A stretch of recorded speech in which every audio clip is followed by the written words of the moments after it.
দেনাগ্রস্ততা থেকে মুক্তির দোয়া। বাংলা উচ্চারণ।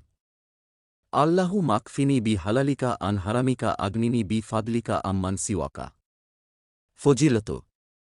হজরত আলী রাত বলেছেন, যে ব্যক্তি এই দোয়া পড়বে সে যদি পাহাড়ের সমানও দেনাগ্রস্ত হয়ে থাকে তবুও তার জন্য দেনা পরিশোধ সহজ করে দেয়া হবে।